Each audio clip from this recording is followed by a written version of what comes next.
Donc nous allons aborder différents éléments. Bien sûr, on est en train d'évoluer dans un environnement extrêmement changeant. On va le développer. Un nouveau cadre est en train de se positionner. Nous avons bien sûr les nouvelles organisations France Compétences et les nouveaux opérateurs de compétences qui sont en train de se mettre en place. Je vais rentrer bien évidemment plus dans le détail. L'idée étant bien sûr aussi de voir quel est l'impact sur votre quotidien, vous, responsables formation. Et puis nous rentrerons dans le détail des nouveaux dispositifs de formation avec les décrets d'application qui ont commencé à sortir depuis fin décembre. Donc, en effet, cette réforme de la formation est systémique, on l'a beaucoup dit.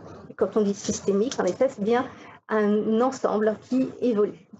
Le premier point qui a évolué dès le 1er janvier, eh bien, c'était une nouvelle gouvernance qui a été mise en place avec l'arrivée d'une nouvelle entité qui s'appelle France Compétences. France Compétences est issue du rassemblement de différentes instances qui existaient jusqu'au 31 décembre 2018. Et ces instances ont donc, on va dire, fusionné pour des raisons pratiques, on va dire. Auparavant, ces instances travaillaient en silo. L'idée est de les regrouper dans France Compétences pour avoir une meilleure réactivité, avoir un meilleur mode de fonctionnement. France Compétences est constituée de 15 membres. Ces 15 membres sont représentés par, bien sûr, des membres de l'État, des régions, des partenaires sociaux, du patronat et de personnalités qualifiées. Et tous ces membres ont été nommés et se sont réunis pour la première fois tout récemment, c'est-à-dire le 17 janvier dernier. Lorsqu'ils se sont retrouvés, eh bien, ils ont déjà validé leur directeur général dans un premier temps et ont défini leur nouvelle feuille de route qui va en effet prévoir 2 gros chantiers à l'avenir, à savoir pour le 15 mars les premières recommandations sur les aspects de coût de contrat d'apprentissage. Donc évidemment, ce qui va arriver à ce moment-là va particulièrement intéresser tous les centres de formation des apprentis de France qui sont largement impactés par cette réforme de la formation. Et deuxième chantier prévu en avril, qui est celui des appels d'offres pour le conseil en évolution professionnelle. Donc, je vous rappelle quelques petites choses sur le conseil en évolution professionnelle. Le CEP donc est un dispositif pour aider les individus gratuitement les individus à avancer sur leur projet professionnel. Il y a certains opérateurs officiels et dans les opérateurs officiels, il y avait pour les salariés les OPACIF et les FONGECIF. Ces acteurs-là, qui sont dédiés aux salariés, vont devoir maintenant passer par un système d'appel d'offres. Donc, on ne sera plus forcément les FONGECIF et OPACIF qui seront opérateurs de CEP pour les salariés, mais ceux qui seront retenus pour les appels d'offres. Donc, on attend pour avril ce cahier des charges, qui est évidemment là aussi très attendu par tous les FONGECIF et OPACIF de France, et bien sûr tous les autres opérateurs qui pourraient entrer dans ce nouveau champ d'intervention. Parallèlement, évidemment, un grand mouvement est en train de se produire sur d'autres acteurs, et pas des moindres, ceux qui vous touchent le plus, à savoir vos anciens OPCA, qu'on appelle maintenant opérateurs de compétences. Alors, opérateurs de compétences, vous savez que dans notre monde de la formation, on adore une chose, c'est les acronymes. Alors, la plupart du temps, vous trouverez le terme d'OPCO, même si en effet, à aucun endroit, le terme d'OPCO n'est officialisé. Alors, comment se passe ce passage d'OPCA à OPCO ? Le constat du gouvernement a été, là aussi, de vouloir simplifier le système, a été de travailler non plus par des regroupements de branches, mais des regroupements par filière. Donc, jusqu'au 31 décembre 2018, il y avait 20 OPCA. Et l'idée, à terme, c'est qu'il n'y ait plus qu'une dizaine d'OPCO.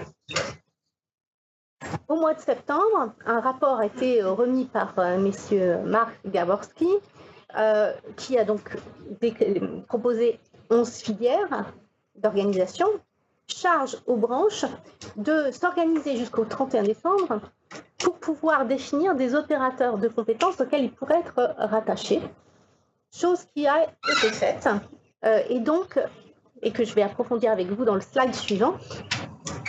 Ces opérateurs, donc les accords ont été signés, ont été proposés et donc sont aujourd'hui sur la table du ministère du Travail pour étude. Le ministère du Travail est en train, c'est donné normalement jusqu'au 1er février, pour se positionner par rapport aux propositions qui ont été faites pour les futurs opérateurs de compétences. Et donc, il va y avoir peut-être certains OPCO qui vont être validés, d'autres qui vont évoluer. Certains vont devoir retravailler leur copie. Toujours est-il que tout ce chantier pour définir les futurs OPCO sera terminé au 31 mars de cette année pour une mise en application des nouveaux opérateurs de compétences au 1er avril. Entre le 1er janvier et le 31 mars, il y a une période transitoire où vos anciens OPCA deviennent OPCO de transition. Donc au 1er avril, vous serez peut-être toujours dans le même OPCO, peut-être pas.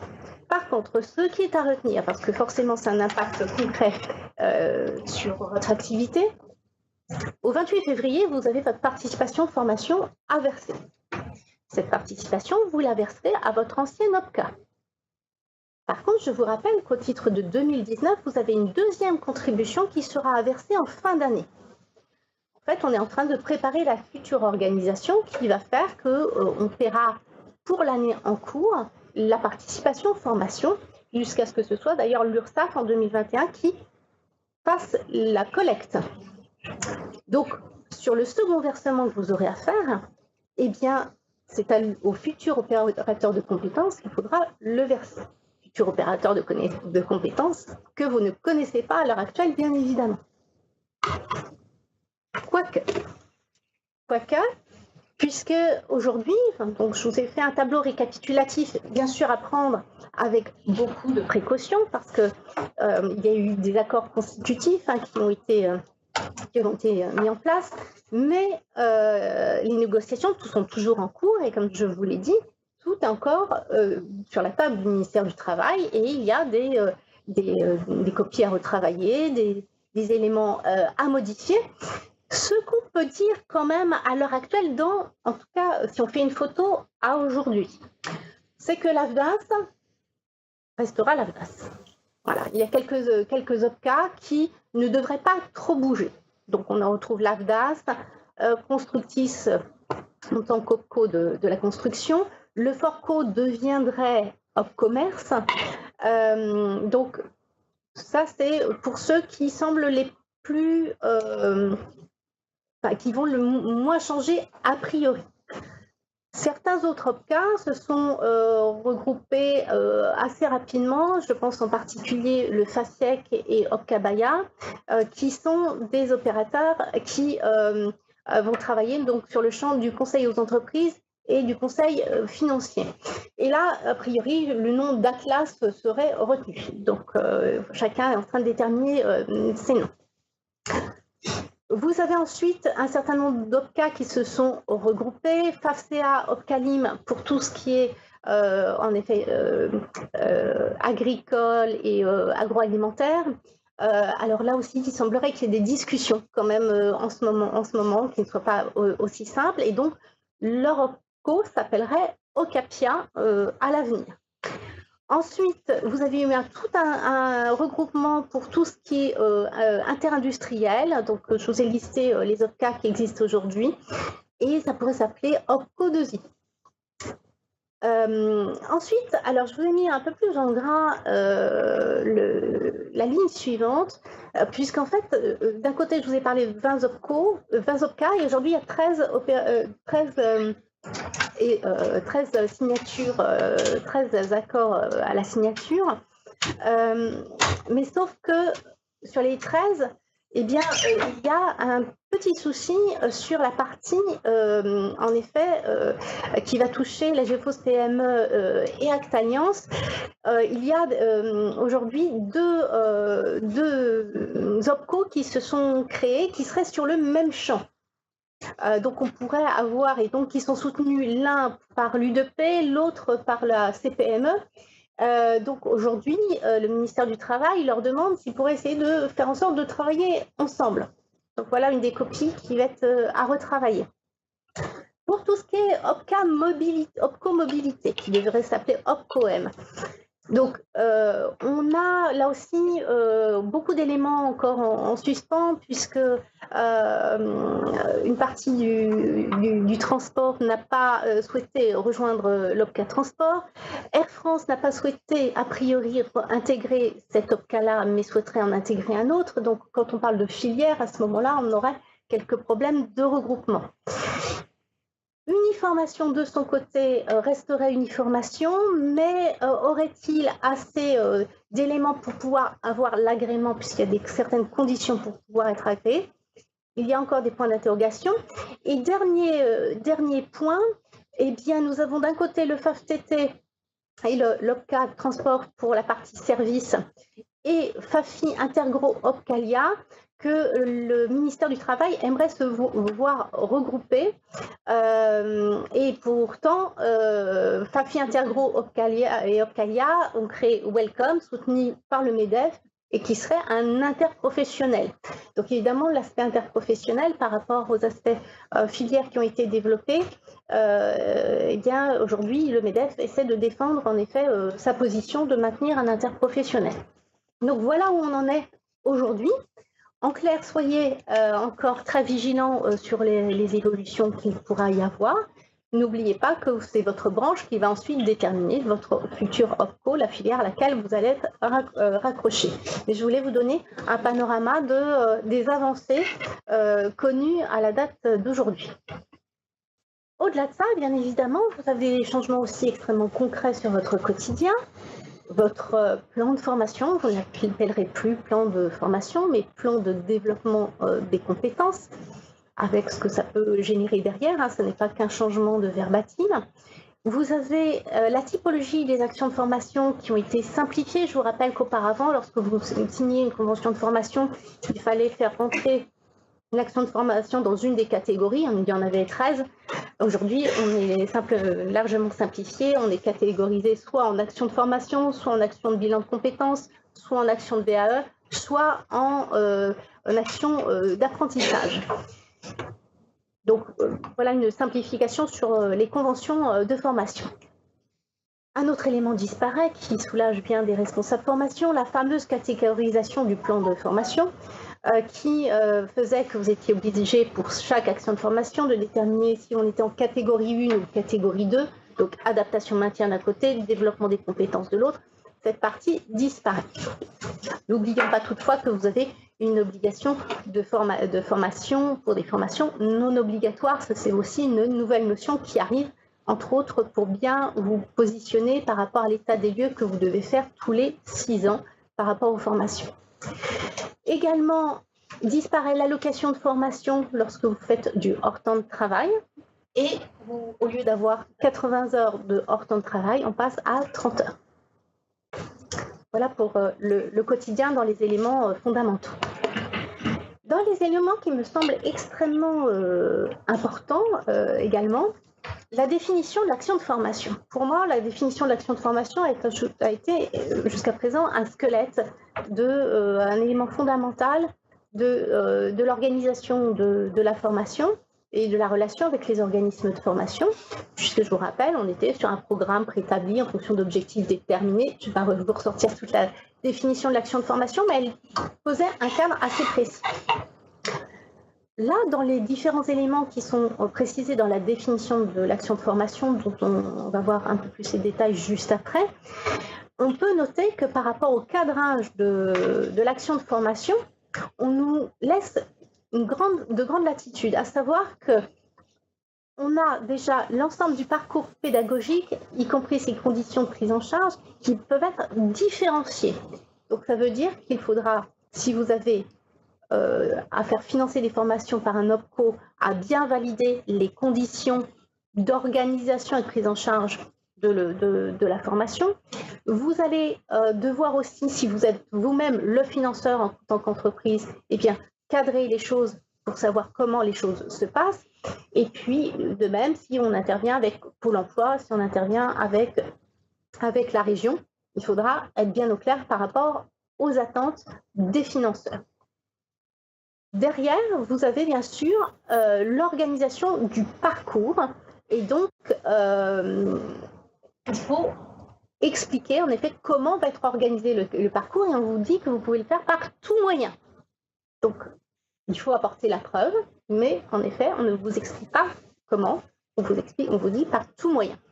Et dernier élément, jusqu'à présent, donc, on précisait que le parcours doit être justifié d'une manière générale par le dispensateur et de formation, et donc là aussi, on nous dit par tout élément probant. Donc, élément probant, ça peut être en effet des différents types de suivi, ça peut être des feuilles d'émargement, ça peut être différentes choses que vous pouvez mettre en œuvre. Donc, cette définition de l'action de formation, la voici.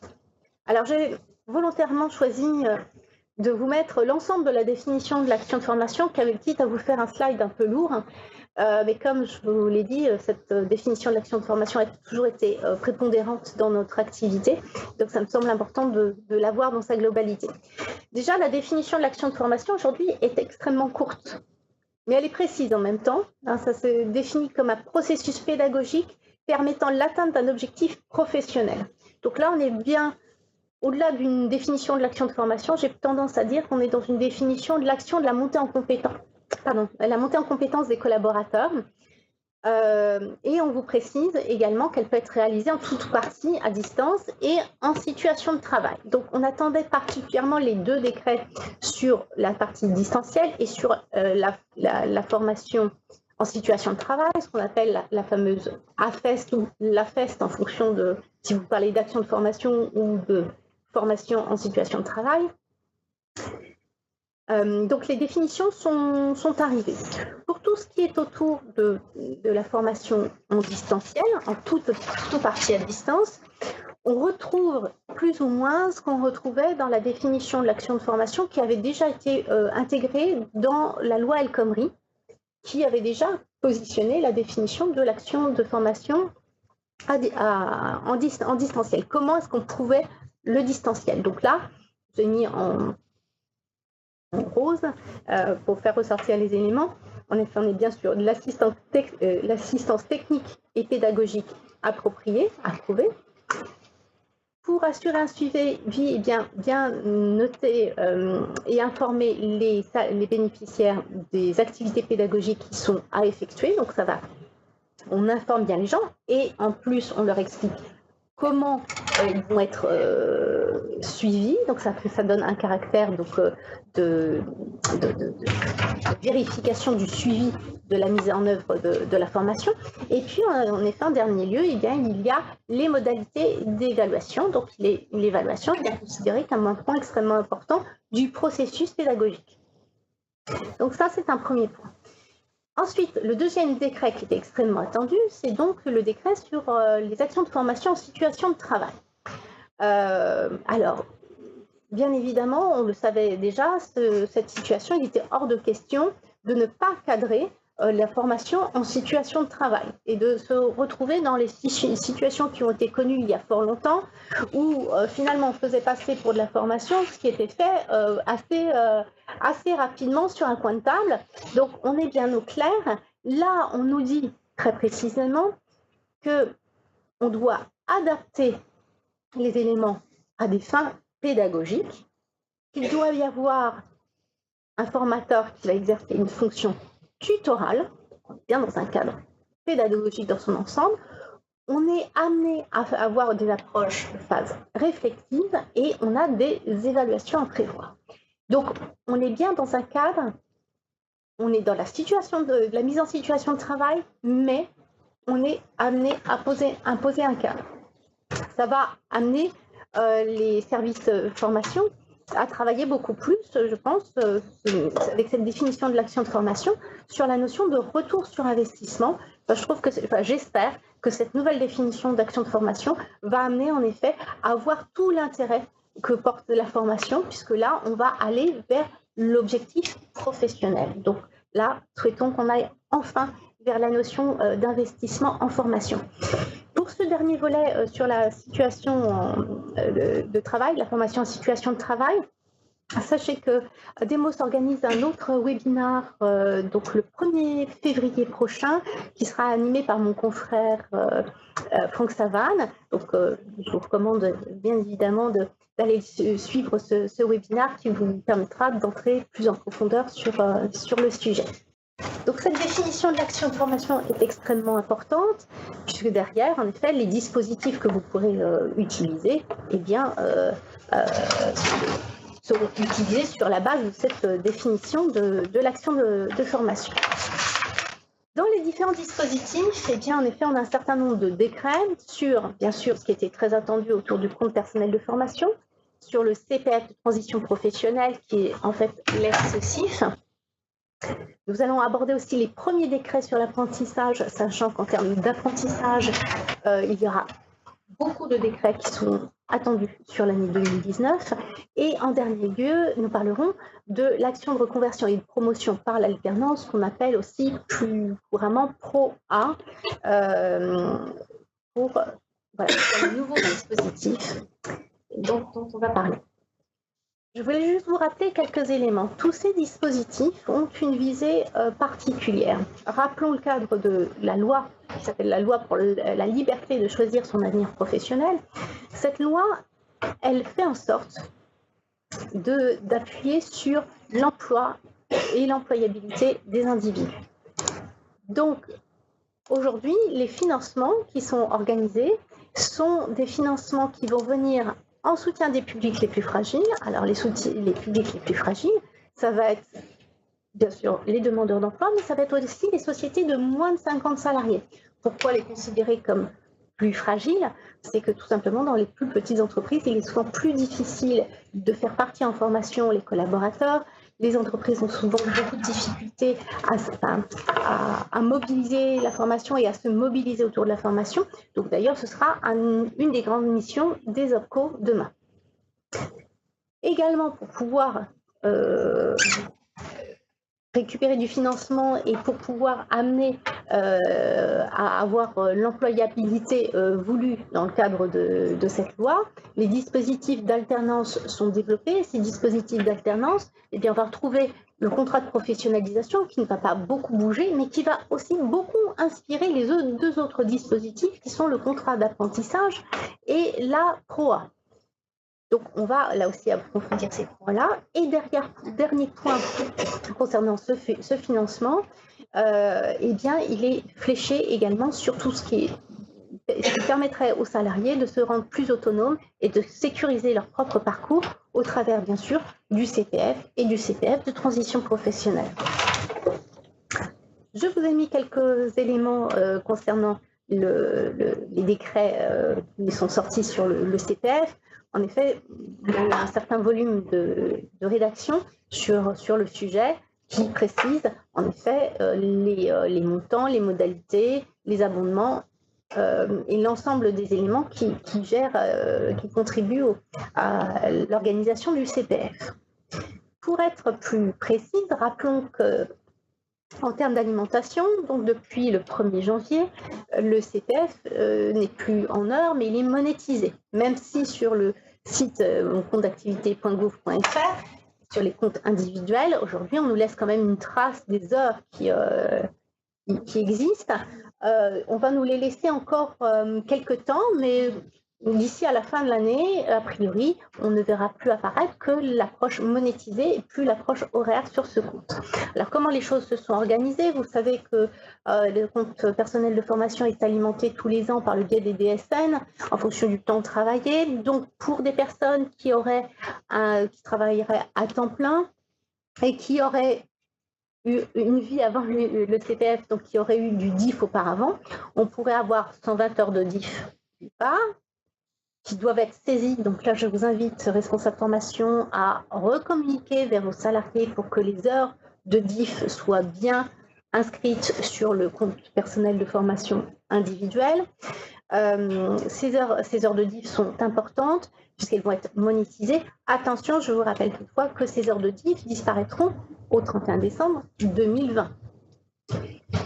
Donc, ces heures de DIF pour un salarié qui aurait eu un compteur DIF à 120 heures et qui était en temps plein depuis 2015 aura en plus, donc au titre de 2015, 2016 et 2017, 72 heures en plus. Donc, on arrive à 192 heures qui devraient être monétisées à 15 € de l'heure sur le compte personnel d'activité personnel de chaque salarié, chaque individu. Arriveront seulement au printemps, bien sûr, les 24 heures cumulées au titre de l'année 2018, puisque les DSN, ayons une pensée émue auprès de nos services paye qui travaillent en ce moment d'arrache-pied sur un certain nombre d'éléments à fournir pour la DSN. Donc, les services paye vont transmettre les éléments de 2018 et donc au printemps, on verra apparaître ces 24 heures supplémentaires, donc 360 € en plus qui vont arriver. Donc, ça va nous faire un budget complet qui sera à la main du salarié. À partir de 2020, ce seront des euros qui viendront automatiquement sur les comptes des individus. Donc 500 €, ça a été défini par décret. 500 € pour les personnes qui travaillent au-delà d'un mi-temps. Pour les personnes qui travaillent en dessous d'un mi-temps, ce sera proratisé. Pour les personnes qui, par contre, ont un niveau de formation inférieur à un CAP, eh bien, ce sera monétisé à 800 €, sachant que bien sûr, il y a un plafond pour les deux éléments. Pour ceux qui ont 500 € par an, ce sera 5 000 €. Il y a un plafond de 8 000 € pour ceux qui sont à 800 € par an. Donc, par contre, pour les personnes qui pourraient bénéficier de ces 800 €, c'est à elles de saisir l'information comme quoi elles ont un niveau inférieur à un niveau CAP. Soit elles peuvent le saisir elles-mêmes sur leur compte de formation, soit elles peuvent faire appel au conseil en évolution professionnelle qui pourra le faire pour elles. Dernier élément qui est évoqué dans l'alimentation du CPF et qui a été précisé par décret, eh bien, ce sont tous les éléments autour des abondements d'entreprise. Donc les abondements spécifiques, à savoir les accords collectifs d'entreprise. Donc si vous avez défini des accords qui précisent en effet des CPF abondés pour certaines populations, donc vous devrez communiquer l'information auprès des OPCO. Également, on nous précise que si vous avez des abondements de pénalité, eh bien vous aurez 3 000 € à verser. Alors qu'est-ce que c'est que ces 3 000 € de pénalité? Eh bien, ce sont finalement les 3 000 € liés au fameux état des lieux tous les 6 ans, où vous devez maintenant vérifier que le salarié ait bien eu son entretien professionnel tous les 2 ans et qu'il a bien eu au moins une action de formation. Si vous n'avez pas respecté cela, vous serez amené à payer à 3 000 € par personne, par salarié lésé. Et dernier point, vous avez une nouveauté donc, pour les salariés licenciés. Donc, suite à un accord défini par le comité d'entreprise, eh bien là aussi, il y a une pénalité de 3 000 € qui serait également à verser. Donc, voilà, en termes d'alimentation, une précision en termes de décret. En ce qui concerne la mobilisation du CPF par l'Union, alors, hurrah, les fameuses listes, ces COPANEF, COPAREF de branches ont disparu au 1er janvier et ont été remplacées par ce qu'on appelle une liste universelle. Donc, dorénavant, vous pouvez utiliser le compte personnel de formation dans certains cas. Alors, bien sûr, on est toujours sur une approche diplômante, certifiante, qualifiante. Et donc, maintenant, pour pouvoir bénéficier du CPF, vous pouvez tout simplement vous référer à la liste des certifications inscrites au RNCP ou acheter des blocs de compétences. On n'est pas obligé d'acheter toute la certification, mais on peut acheter des blocs de compétences. Bien évidemment, le répertoire spécifique permettra de continuer toutes les formations qui amènent à certification, par exemple en bureautique, en langue. En fait, le répertoire spécifique, c'est ce qu'on appelait l'inventaire il n'y a pas si longtemps. Voilà. Donc il a juste changé de nom. Avec la réforme, il faut changer de vocabulaire également. Derrière, d'autres éléments, bien sûr, sont éligibles au CPF, le bilan de compétences, la VAE, la création et la reprise d'entreprise et bien sûr le permis de conduire léger, mais on a rajouté le permis lourd et ça va jusqu'au transport de voyageurs. Alors quelques petits astérix sur le bilan de compétences, la création d'entreprise et le permis de conduire. Bien évidemment, il a été précisé certaines choses concernant les bilans de compétences. Il est précisé qu'on peut d'abord faire appel au conseil en évolution professionnelle avant de pouvoir bénéficier du bilan de compétences. Pour la création et reprise d'entreprise, il s'agit bien d'un parcours de formation qui est assuré par des organismes qui sont agréés. Pour le permis de conduire, il est bien précisé que ce permis de conduire peut être mobilisé dans le cadre du CPF à des fins professionnelles. Donc, il va falloir le justifier. Et bien sûr, il n'est pas question au travers de cet outil de récupérer ses points sur son permis, au cas où certains l'auraient espéré, évidemment. Ça a été redéfini, ces derniers points ont été redéfinis par décret. Également, a été défini par décret tout ce qui était formation CPF qui intègre pendant et hors temps de travail, donc, ou en tout ou partie, à ce moment-là, il faut une autorisation d'absence. Ça ne va pas changer beaucoup de ce qui existait auparavant. On garde les mêmes délais qu'auparavant, 60 jours pour une formation inférieure à 6 mois, 120 jours avant le début de la formation pour une formation de plus de 6 mois. Et vous, entreprise, vous devez apporter une réponse dans les 30 jours. Sinon, si vous n'apportez pas la réponse, elle vaudra acceptation. En termes de prise en charge, c'est bien en 2019 votre opérateur de compétences qui continuera à assurer les prises en charge. Et d'ailleurs, je vous rappelle que les OFCO vont toujours pouvoir bénéficier en 2019 vous faire bénéficier d'abondements encore au titre du CPF. Donc, continuer à mobiliser les CPF. Et donc, 2020, en effet, ce sera la Caisse des dépôts et consignations qui interviendra sur le sujet. Donc, ce sont bien les frais pédagogiques et les frais de validation des compétences qui seront pris en charge. Concrètement, jusqu'à fin octobre, vous aurez toujours à saisir les informations sur le site, le compte personnel de formation, et à prendre contact avec l'opérateur de compétences pour déclencher le financement. Les choses vont ensuite un peu évoluer à partir de novembre. Alors parfois on lit octobre, parfois novembre, mais vous savez que la fameuse application CPF va arriver, et donc mais elle va arriver, elle va monter en puissance avec le temps, et dans un premier temps, ce sont les CPF autonomes qui pourront être déclenchés par le biais de cette application, ce qu'on appelle les CPF autonomes. C'est donc un individu qui veut déclencher une action de formation. Il a assez d'heures sur son compte personnel de formation, ou éventuellement il veut compléter un petit peu de ses propres deniers, et donc il pourra s'inscrire directement sur l'application, donc à partir de 2019. Ensuite, dans la droite lignée du CPF, nous avons le CPF de transition professionnelle. Alors, le point commun, entre guillemets, entre CPF et CPF de transition professionnelle, c'est que pour bénéficier du CPF de transition professionnelle, maintenant, il sera obligatoire de mobiliser son CPF privé. Avant, on vous demandait si vous acceptiez de l'utiliser. Maintenant, ce sera une mention obligatoire. Sur ce slide, j'ai souhaité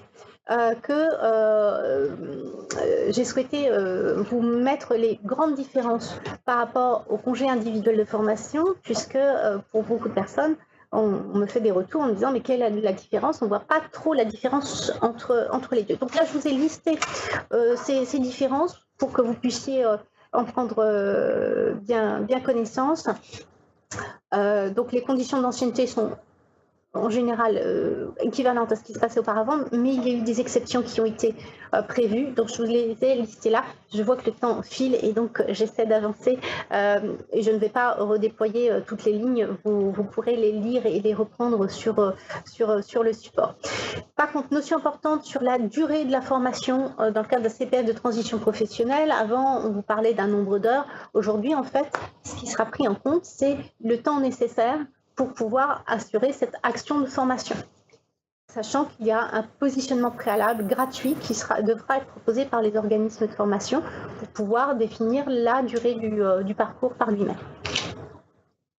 Le financement, donc, le CPF est à utiliser obligatoirement pour pouvoir mobiliser le CPF de transition professionnelle, qui va être, lui, géré pour l'année 2019 par le fonds GESIF, et qui, à partir de 2020, sera géré par les commissions paritaires interprofessionnelles régionales. Un nouvel acronyme dans le champ de la formation. Comme je vous le disais, en termes d'alternance, des points communs. Donc, le leader des aspects alternance, ce sera le contrat de professionnalisation. Et donc, le contrat d'apprentissage va vraiment se rapprocher du contrat de professionnalisation au fur et à mesure du temps, sans lui ressembler complètement à la fin, mais beaucoup de rapprochements, puisque très rapidement, les contrats d'apprentissage n'auront plus à passer par le biais des chambres de commerce et d'industrie, mais par les opérateurs de compétences. Ce sera des contrats, les CFA devront devenir organismes de formation. Enfin, voilà, il y a beaucoup de modifications et de rapprochements. Reste aussi, en point très, très proche, l'action de reconversion et de promotion par l'alternance, qui s'inspire beaucoup des textes du contrat de professionnalisation. Sur l'apprentissage, alors on a déjà eu pas mal de décrets qui sont arrivés sur l'apprentissage. Alors au niveau des aides, donc maintenant un apprenti peut bénéficier d'une aide pour obtenir son permis de conduire, donc une aide de 500 €. Il faut qu'il dépose son dossier auprès de son CFA et le CFA paiera soit l'apprenti, soit l'auto-école directement et se fera rembourser par l'ASP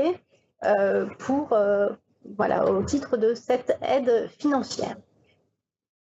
L'aide unique aux employeurs d'apprentis, voilà un autre décret. Alors cette aide, soyons clairs, elle va toucher exclusivement les sociétés de moins de 250 salariés et les entreprises qui vont embaucher des apprentis qui vont avoir un niveau maximum du bac. Et cette aide va être dégressive au fur et à mesure des années d'exécution des contrats. Donc sur la première année, on va être à 4 125 €. La deuxième année, on va être sur du 2 000 € et 1 200 € sur la troisième, voire la quatrième année, s'il y en a une. Vous avez, et donc l'entreprise se fera rembourser par l'ASP, recevra par l'ASP des virements chaque mois avant la rémunération des apprentis, charge à l'entreprise d'apporter les éléments de preuve de réalisation du contrat. Les apprentis vont voir, pour ceux qui ont débuté un contrat d'apprentissage depuis le 1er janvier, vont avoir, pour ceux qui ont entre 16 et 20 ans, une augmentation de leur rémunération de 2% par rapport à ce qui se faisait jusqu'à présent.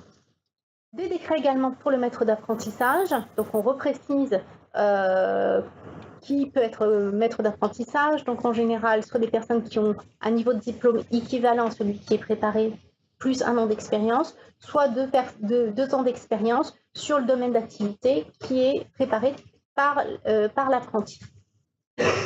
On renforce en effet la notion d'apprentissage avec la création d'une certification relative aux compétences du maître d'apprentissage. Donc sachez que voilà, il y a des choses qui sont en train de se développer par rapport à ça.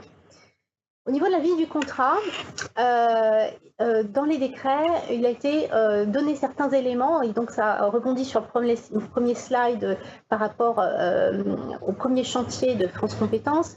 Donc ce décret détermine les niveaux de prise en charge des contrats. Il ne détermine pas les niveaux par eux-mêmes, il détermine comment est-ce que les CPNE de branche vont pouvoir, le CPNE va pouvoir proposer justement la prise en charge au coût contrat pour chaque formation en fonction du niveau de formation. Donc là, les éléments sont entre les mains des décisionnaires. Ils vont pouvoir commencer à travailler dessus avec, bien sûr, France Compétences qui va épauler cette organisation. Un autre élément, une expérimentation. Vous savez qu'il y a toujours des difficultés pour avoir des rendez-vous pour la fameuse visite médicale d'embauche qu'on n'appelle plus comme ça maintenant. C'est une visite d'information et de prévention. Donc aujourd'hui, pour les apprentis, lorsque vous faites la déclaration au plus tard à l'arrivée de l'apprenti dans les effectifs, vous allez devoir vous allez amener vous allez prendre contact avec votre centre pour la visite médicale et il aura 8 jours pour vous répondre, pour vous dire s'il a de la place ou pas dans les 2 mois qui suivent pour faire la visite médicale.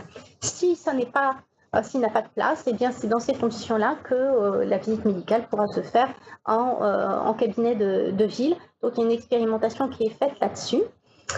Et dernier point, dans les décrets sur l'apprentissage, la rupture du contrat à l'initiative de l'apprenti, vous savez que c'est toujours un point de tension, eh bien l'apprenti devra faire une saisine du médiateur. Il y aura ensuite minimum 5 jours pour prévenir l'employeur du fait qu'il veut rompre son contrat. Et il y aura ensuite 7 jours après la décision pour rompre le contrat avec son employeur. Donc voilà pour le contrat d'apprentissage dans les grandes lignes. Reste la proie, qui est un élément très attendu puisque beaucoup d'entreprises pleurent la période de professionnalisation qui avait été une grande source de financement mais qui avait été vraiment dévoyée. Donc les textes sont sortis, la proie, donc l'action de reconversion et de promotion par l'alternance. Donc on est bien sur un changement de métier ou de profession par une action de formation. Et donc là, on va s'adresser à un public donc, de personnes qui sont dans vos effectifs déjà. Je vais marquer aussi certaines spécificités, mais cette proie sera destinée aussi aux personnes qui ont un niveau de formation au plus haut de Bac+2. Ce niveau de formation, la durée de la formation minimum 150 heures, c'est en ça que ça se rapproche des éléments liés aux actions d'apprentissage, des contrats d'apprentissage. Et vous aurez pour obligation, 1, de désigner un tuteur et 2, de signer un avenant si vous voulez récupérer les financements auprès de votre financeur, auprès de votre pro. Donc cet avenant amène forcément à une promotion de l'individu. Donc aujourd'hui, en effet, beaucoup d'évolutions et cette réforme est étalée dans le temps. On a quand même un certain nombre d'éléments qui sont étalés jusqu'à 2021. On parle même d'une complétude de cette réforme en 2024. Donc restez vigilants sur les évolutions. Beaucoup de décrets sont encore attendus en 2019. Entre autres, les décrets qualité pour les organismes de formation, bien sûr tout ce qui est autour de l'apprentissage. Donc, on a encore beaucoup d'éléments en attente.